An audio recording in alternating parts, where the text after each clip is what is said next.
NBA ratings have been down so far this season, and this is continuing a trend that is at least a decade old.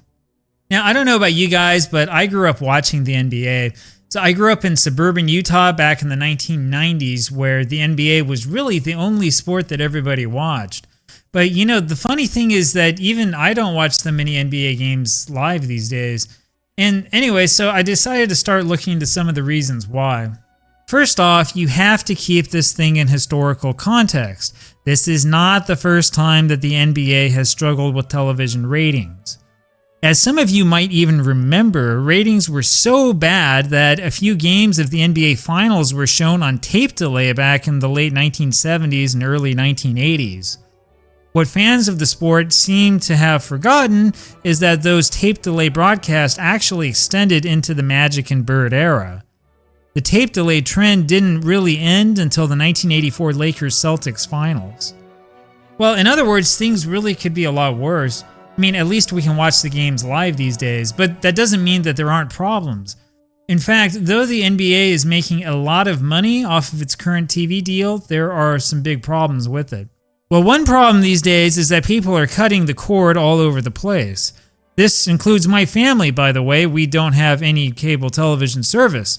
In fact, most people who actually watch cable television these days are my parents' age. Hardcore fans still watch the sport, sure, but the casual fans don't, and that's one of the reasons why you don't see a lot of name recognition outside the two biggest stars. Now, the Curry-LeBron rivalry was great for the sport. It was great for the sport.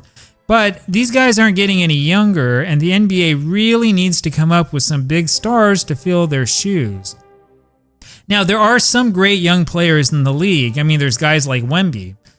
And though he's injured at the moment, Chet Holmgren came into the league with a lot of hype and really should be a big star before too long. And then there's guys like Anthony Edwards. This is the sort of player that the NBA really should be focusing its advertising efforts around. Well, old habits die hard, sure, but it's a problem when most NBA fans that I know would rather spend hours on Twitter and Facebook arguing about whether Jordan or LeBron was the greatest of all time instead of, watching some of these kids. I mean, where's the hype around these kids? It's really time for the NBA to start ushering in the new generation.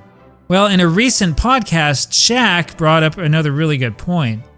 Shaq pointed out that there are simply too many three-point shot attempts, and that these tend to make the sport really predictable and, frankly, boring. The trend has certainly been going up over time, but I don't think shooting threes alone is the reason for fan apathy. One thing we don't see very much of anymore are sequences like this from the 1980 NBA Finals. There used to be a bunch of dramatic sequences like this filled with fast breaks and huge defensive plays. It also feels like players these days only drive when they want to get fouled. We don't see finishing quite like this anymore. But, I mean, this sort of thing is really a question of taste. And the truth is, I don't really have much more proof to show you other than the fact that threes are taken more frequently than before. I'm sure that people who like to parse numbers and look at really intricate stats might come up with something, but, I mean, in the end, it's really a question of preference. And the other thing is that if you're like me and you watch a whole bunch of games from the early 80s, you're going to find yourself really frustrated with teams that did not shoot enough three-pointers. So this argument kind of cuts both ways. And then there are the gimmicks. Look, the problem is that nobody cares about the stupid NBA Cup. It's obvious that the NBA is hoping to get some of the NCAA tournament magic, and it's also hoping to emulate the FA Cup over in England. The FA Cup, by the way, that nobody cares about. But the courts look awful, and I'm left wondering why in the world I'm supposed to care about this gimmicky tournament. Well, and the playoffs are already long enough, aren't they? Now, that's another problem, right? Nobody cares about the stupid regular season if you've got 3 freaking months of playoffs, so we probably should be waiting until like April before we write these articles. Anyway, I don't want to complain about this. Just let me give you some ideas here that might help things out for the NBA. This is how I would fix it. Well, first of all, the NBA, like other sports leagues, really needs to get rid of the stupid streaming blackout rules.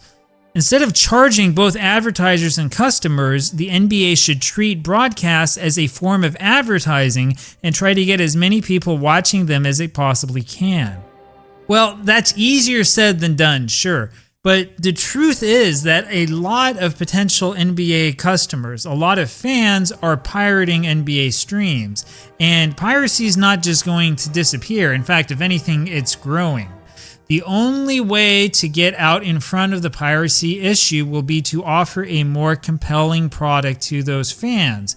And if you start pulling in the views, by offering things cheap or even free, then the advertisers are going to follow, and that's where your payday is going to come. Second, the NBA really needs to get away from the stupid regional sports network model, which is on its last legs. We've got some good news on that front. It seems that at least 2 teams have decided to go back to over-the-air broadcasts of local games. I really hope that we see more of that. So again, when I was a kid, all of the Utah Jazz games were on KJZZ, KJazz, Channel 14, which I think is still around. Everybody I knew in middle school and high school would watch those games. It wasn't just the jocks, right? I used to play Magic the Gathering at lunch in middle school. All of those kids would watch the Jazz too. The punk kids I used to hang out with, yeah, they would watch the Jazz too. I knew a kid who was total goth, would go to school all in black with a trench coat. This is back before Columbine. And he would watch the Jazz in the playoffs too. The NBA needs to get back to that point where it had appeal among people who were casuals and maybe not even basketball fans. Third, and probably most controversial, the NBA needs to stop using ABC and ESPN. Well, I know what you're thinking. They're under this contract till 2036, right? And yeah, it sucks. ABC and ESPN's NBA broadcasts are horrible. They make the colors look really drab, the camera angles are ridiculous, and they make the arena sound muted so that it sounds like they're broadcasting the game from inside a cardboard box. Go watch any NBC broadcast from the 1990s, even regular season broadcasts, and compare them with what you have today on ABC. When you do that, you'll realize that we've taken a big step backwards. But when it comes to three-pointers, however, I really think we need to let the offenses evolve by themselves. I'd be willing to bet that most NBA fans, whether hardcore or casual, would want to see more plays like this. And I do think that we'll see this style of play come back eventually. At some point in time, the people who run the show are going to realize that retaining possession is better than just chucking up a bunch of threes. Well, anyway, there you have it. Those are the reasons why I think NBA ratings are down, and this is at least how I would fix things. Maybe you fix things differently. Maybe you'd say I'm an idiot. Go ahead, let me know in the comments. I do think that things will get better for the NBA over time, however, but I worry that we're going to have to go through some dark times first before things get better.